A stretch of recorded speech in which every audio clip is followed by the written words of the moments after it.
என் பேர் மாணிக்கங்க. அக்கரைப்பட்டி கிராமத்தில் வாழ்ந்துட்டு இருக்கேன். விவசாயம் தான் நான் பார்த்துட்டு இருந்தேன். பணம் தேவைப்படுச்சு. விவசாயத்தை மட்டும் பார்த்து ஒன்றும் புண்ணியம் கிடையாது. அதனால வேற வேலையும் பண்ணலாம் அப்படின்றதுக்காண்டி மாடு வாங்குறதுக்காண்டி லோன் கேட்டிருந்தேங்க. தற்செயலாக இந்த வத்தலக்குண்டு பக்கம் அப்படியே போகும்போது அந்த கம்பெனியை பார்த்தீங்க, குரே எக்ஸைடு. போன பின்னாடி தான் தெரியுது நல்ல கம்பெனி. இந்த ஒரு வருஷத்துக்கு முதல் ஏமாந்துருக்கீங்க. ஒரு இடத்துல லோன் வாங்க போய் என்கிட்ட ஒரு 7,000 ரூபாய் பணம் வாங்கிட்டு போனாங்க. என்ன கம்பெனின்னா தெரியல. எங்களுக்கு படிப்பறிவு கம்மி, கிராமம் தான். நாங்கள் போனே இவங்க கரெக்டான முறையில் பேசுனாங்க. இந்த மாதிரி சார் எனக்கு ஒரு லோன் தேவைப்படுது, நீங்கள் பண்ணி கொடுங்க சார், ஒரு நல்லா இருக்கு எங்களுக்கு அப்படின்னா. சரி வாங்க சார் என்னான்னு பார்த்தாங்க. அப்புறம் திரு வீட்டுக்கெல்லாம் பார்த்தாங்க. நான் உங்களுக்கு தர்றேன் அப்படின்ட்டாங்க. ஒரு வாரத்தில் பண்ணி கொடுத்துட்டாங்க. அதை வாங்கி 2 மாடு வாங்கினுங்க. பால் வியாபாரம் பண்ணிக்கிட்டு இருக்கேன் கூட. அதனாலே எனக்கு ஒரு வளர்ச்சியாக இருக்குது. இப்போ நானும் எங்கனையும் நிமிர்ந்து நிற்கலாம். பணம் இல்லைன்னு நீங்கள் ஒன்றும் தயங்காதீங்க. உங்களோட பண தேவைக்கு குரோ எஸ்டேட் இருக்கு, தைரியமா வாங்க. என்ன மாதிரி நீங்களும் நல்லா இருக்கலாம்.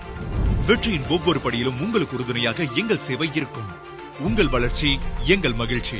Grow Exide Finance.